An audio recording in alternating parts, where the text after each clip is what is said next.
Halo, balik lagi di dalam PC. Kali ini kita akan bahas sesuatu yang mungkin kalian pertanyakan, yaitu kenapa harus mining rig?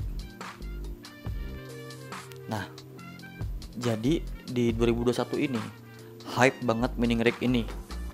Yang orang yang belum pernah nyentuh ke dunia cryptocurrency atau duit digital itu sekarang udah mulai terjun ke uang digital alias cryptocurrency.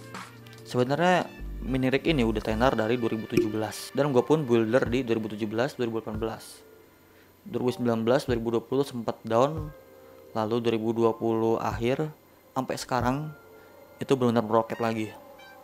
Nah, jadi gini, di gua sendiri pun customer gua 70% itu basicnya pengusaha, 30% itu basicnya orang biasa. Nah, kenapa kebanyakan pengusaha atau kebanyakan pembisnis? Yang pertama, kalau kita bandingkan tentang mining rig dan usaha fisik, banyak bedanya. Usaha fisik, yang pertama lu butuh izin, yang kedua lu butuh tempat alias ruko, yang ketiga lu butuh alat-alat, yang keempat lu butuh karyawan, yang kelima lu butuh promosi dan sebagainya macamnya. Nah, di mining rig beda, sangat beda.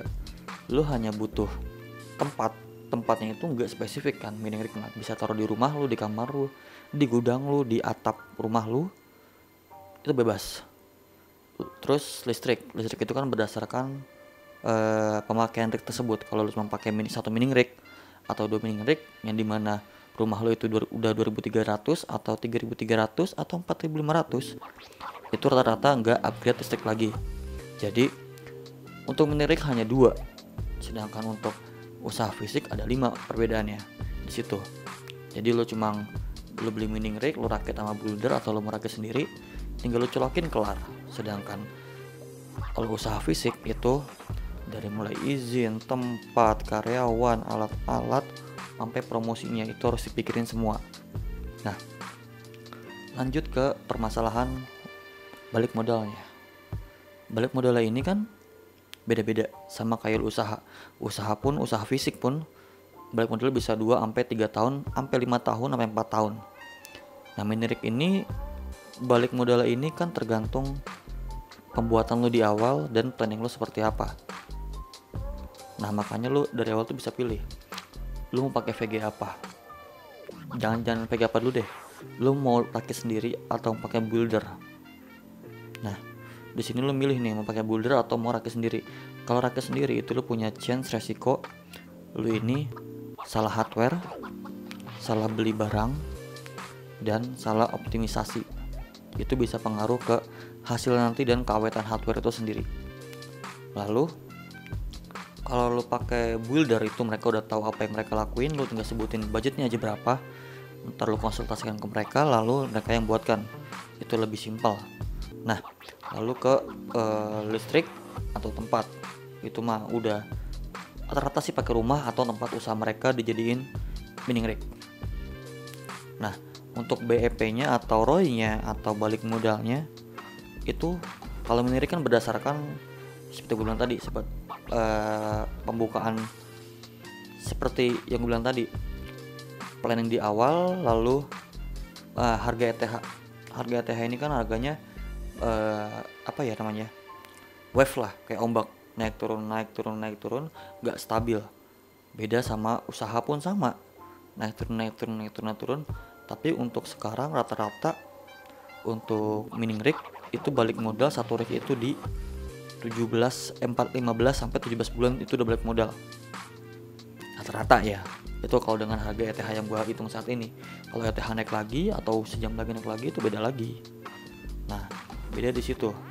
Nah, untuk sama-sama usaha sebenarnya, sama-sama usaha. Cuman kalau usaha fisik kan lu mempersiapkan semuanya. Kalau di mining rig ini adalah lu beli barang, jadi kenanya investasi. Nah, makanya pemilihan hardware-nya dari awal tuh udah harus benar. Lalu apa lagi yang jadi masalah? Nah, akibat dari para pembisnis ini yang udah mulai terjun ke dunia digital atau cryptocurrency atau mining rig, berdampak pada stok VGA di worldwide. Ini nggak Indonesia doang, tapi semuanya.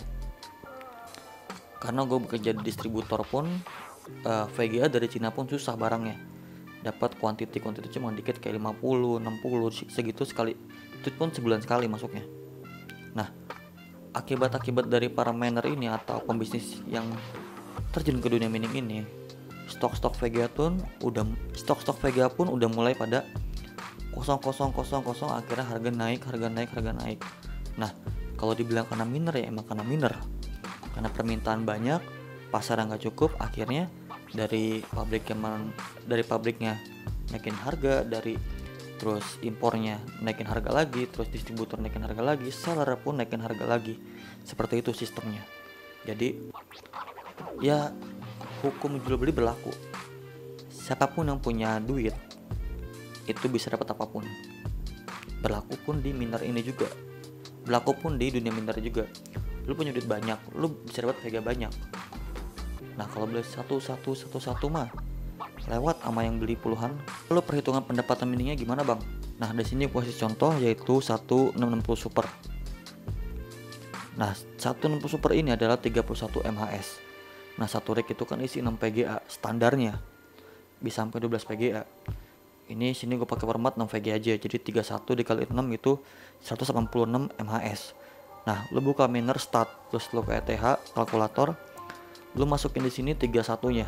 Nah, di sini lu masukin 186 MHz. Terus 10 V-nya 1%, untuk wattnya bisa belakangan. Terus lu calculate, di sini bisa kelihatan. Nah, hasil di sini itu tinggal dikali 14.500 atau dolar saat ini. Nah, ini adalah hasilnya. Dan hasil saat ini adalah itu tergantung ETH saat ini, alias harga ETH saat ini. Kalau ETH-nya berubah lagi, ya harga berubah lagi. Kalau ETH turun, ya harga turun. Kalau ETH-nya naik, ya pendapatan lu naik. Seperti itu hukum mining rig. Nah, kan jadi setiap lu mining itu kan payout-nya bisa 4-5 hari tergantung kecepatan mining rig tersebut. Kan kalau standar sekarang kan kalau standar pool sekarang adalah 0,1. Jadi kalau lu udah payout 0,1, udah dapat ETH-nya. Setelah itu lu mau jual kapan? Jual pas ETH lagi naik lah, atau kalau lu terpaksa jual ETH lagi turun itu sayang. Mending jual pas ETH lagi naik, alias koinnya lu tahan. Gitu cara main mining rig. Jadi gua sendiri sebagai mining rig builder itu nggak bertanggung jawab terhadap pendapatan. Beberapa mining rig builder itu menjanjikan sebuah pendapatan. Nah, gua nggak mau kayak gitu. Contohnya adalah jual mining rig 86 juta, pendapatan sebulan $3.000. Nah, $3.000 itu kan pada saat dia bikin iklan tersebut. Belum tentu sejam lagi seperti itu $3.000, atau seminggu lagi bisa turun, sebulan lagi bisa naik, atau seminggu lagi bisa naik. Nah, seperti itu. Jadi kalau lo menjanjikan dari awal, nah contohnya gue gini, bos gue udah contoh gue gini, bos gue ada nih mining rig 86 juta, bos gue ada nih mining rig 100 juta, penghasilan sebulannya $1.000. Nah, kalau nggak $1.000 dalam sebulan gimana? Matilah gue, kan gue menjanjikan. Nah, makanya dari gue sebagai mining rig builder itu nggak menjanjikan sebuah pendapatan, karena itu adalah your own risk. Jadi sama, lu bikin bisnis, lu bisa bangkrut atau lu bisa naik. Nah, atau di dagang-dagang pun seperti itu, sama kan, bisa bangkrut atau bisa naik. Seperti itu. Jadi gua nggak menjanjikan sebuah pendapatan, gua hanya membuat mining rig hardware sebagus-bagusnya dan sebenar-benarnya. Ya, modalnya cuma kepercayaan aja. Oke, sampai sini udah nah, di video berikutnya kita akan bahas tentang hal-hal mining lagi.